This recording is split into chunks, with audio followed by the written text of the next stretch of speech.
Everything you think you know about these riffs is wrong. The most famous riff in history was a theft. The riff that launched 1,000 garage bands was written by a man who was asleep, and the guitar that saved an entire company from bankruptcy was a fake. These are the 10 greatest guitar riffs of all time, every single one. Riff number 10, Johnny B. Goode by Chuck Berry, 1958.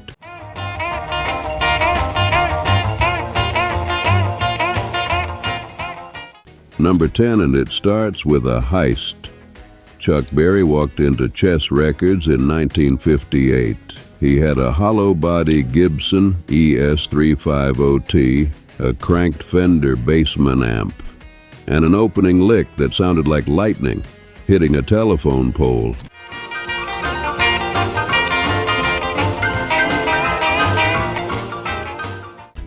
But that lick wasn't his. Jazz guitarist Carl Hogan played nearly the identical phrase on Louis Jordan's 1946 track, "Ain't That Just Like a Woman?" 12 years earlier. Berry took Hogan's phrasing. He dug his pick in deeper. He turned the amp up until it screamed.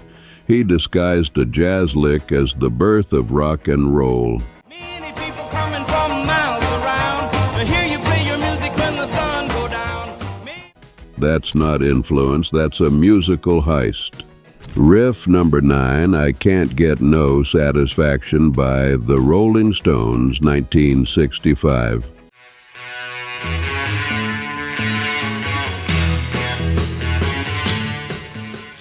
Number 9, written by a man who was unconscious when he wrote it. Keith Richards woke up in a Florida hotel room in May 1965, grabbed an acoustic guitar, hit record on a cassette player, mumbled a phrase, then fell back asleep. That tape had 2 minutes of guitar, followed by 40 minutes of snoring.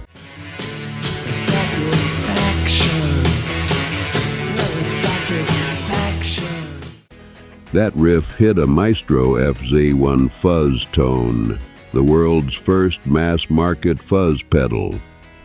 Richards hated it. He wanted it replaced by a brass section, but his manager released it without his blessing. One sleeping guitarist accidentally revolutionized guitar effects forever. Now, riff number 8, Purple Haze by Jimi Hendrix, 1967.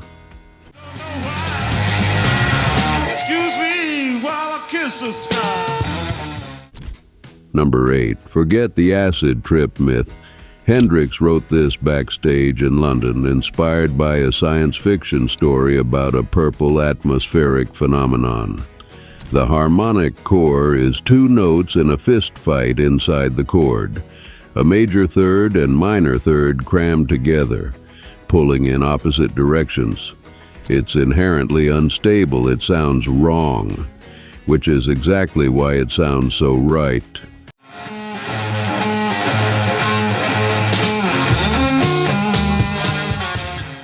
He ran it through a custom Roger Mayer Octavia pedal into a Marshall 100-watt amp at its thermal limit, played on a right-handed Strat, strung and played upside down, a version of the guitar that literally did not exist for anyone else. 3 riffs, 3 secrets. Drop a comment. Berry, Richards, or Hendrix. Which one was the soundtrack to your teenage years? And subscribe. Every video goes this deep. Riff number 7, Whole Lotta Love by Led Zeppelin, 1969.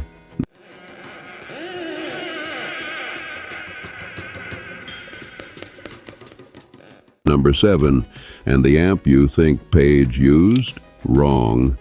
Conceived on a houseboat on the Thames in 1968, the riff is E minor pentatonic, played with brutal economy. Palm muted low strings, chugging like a freight train, then the full power chord crashing on the upbeat. Locked with Bonham's kick drum, it felt less like music and more like a physical event.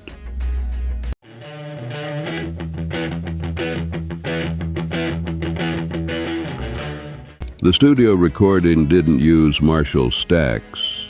It used a solid-state Vox Super Beetle, the same rig the Beatles toured with, and a studio mistake. Ghost bleed from a discarded scratch vocal got drowned in reverb and called psychedelia. Riff number 6, Iron Man by Black Sabbath, 1970.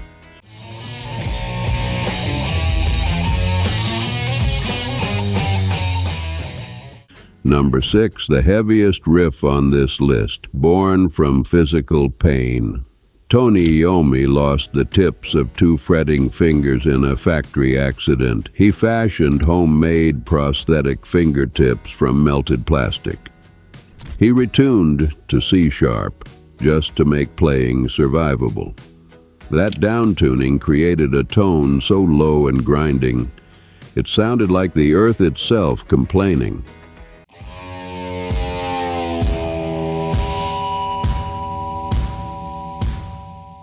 He wasn't going for heavy. He accidentally invented doom metal. And that robotic voice. I am Iron Man, no vocoder. Ozzy sang into an oscillating desk fan, a $13 hardware store appliance. Riff number 5, Smoke on the Water by Deep Purple, 1972.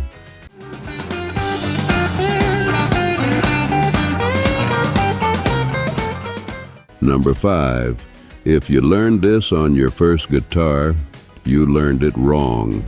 Ritchie Blackmore watched the Montreux Casino burn from his hotel room in 1971 and wrote this riff. Every beginner plays it as power chords. Wrong.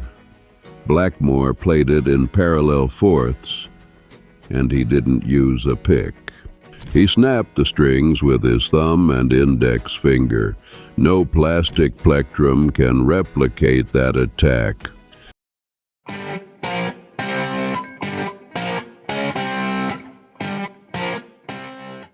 And those 4 notes, modeled on the opening of Beethoven's 5th Symphony, played backward. Beethoven wrote the hook. Blackmore just plugged it in. Riff number 4, Smells Like Teen Spirit by Nirvana, 1991.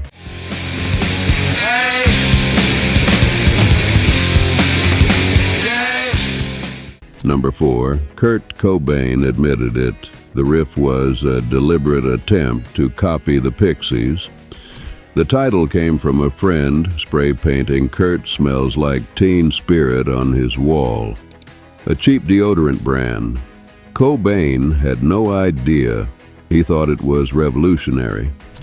That beautiful misunderstanding became the anthem of a generation.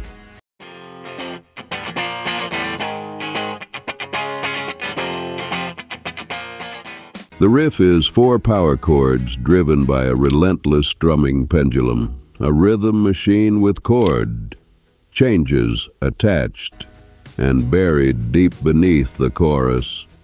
Cobain hid a muted guitar track. One purpose, subliminal crushing density. You couldn't hear it, but you could feel it. 4 spots left. The Mount Rushmore of guitar tone is coming. Drop your memory in the comments. Where were you the first time one of it hit? Riff number 3, Ain't Talkin' 'Bout Love by Van Halen, 1978.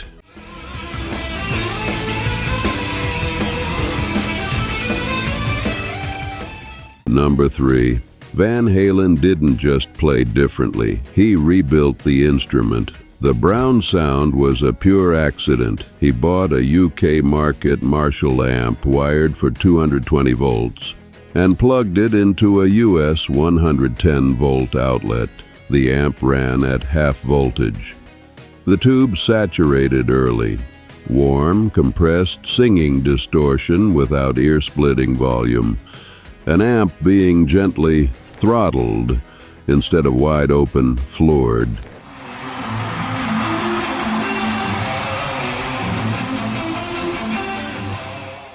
He later bought a Variac transformer and dialed it to 89 volts. Then, David Lee Roth told him to lie. He claimed he cranked it to 140 volts.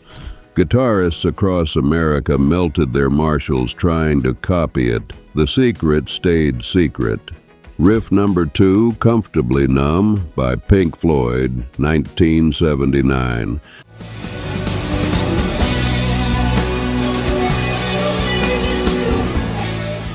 Number 2, But First, The Story Nobody Tells. By 1979, Pink Floyd was collapsing. Roger Waters and David Gilmour fought bitterly over this song. Keyboardist Richard Wright was fired during the sessions. Gilmour later said it was the last embers of our ability to work together. Producer Bob Ezrin called in jazz session guitarist Lee Ritenour to add rhythm. Ritenour played a high-strung acoustic on the choruses. That shimmering texture, uncredited, unknown to listeners for decades.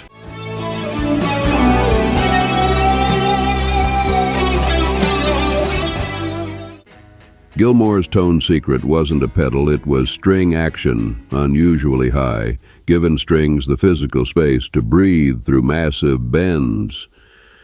He was recording the greatest guitar performance of his career while the band disintegrated around him. Riff number 1, Sweet Child of Mine by Guns N' Roses, 1987.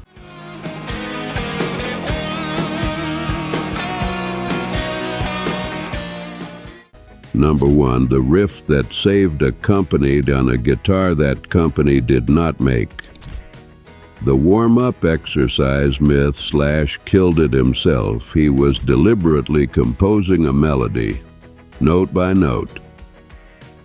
The cascading string skip across 4 strings demands precise alternate picking.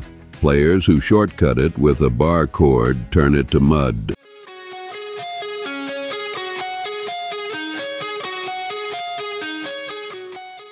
Gibson was nearly bankrupt in the late 1980s. Slash's manager handed him a Counterfeit Les Paul, built by a California luthier named Chris Derrig. When that video hit MTV, millions bought what they believed was a Gibson. That demand pulled the company back from the edge. They later released an official replica of the fake that rescued their empire. That's not irony, that's rock and roll. 10 riffs, 10 secrets, a heist, a sleeping songwriter, a burning casino, an amp at the wrong voltage, a band fallen apart, and a fake guitar that rescued an empire. These riffs didn't play in the background of your life, they built it. Did we get the ranking right? Is Gilmour too low? Is Slash really number 1? Defend your choices in the comments. And subscribe. We're just getting started.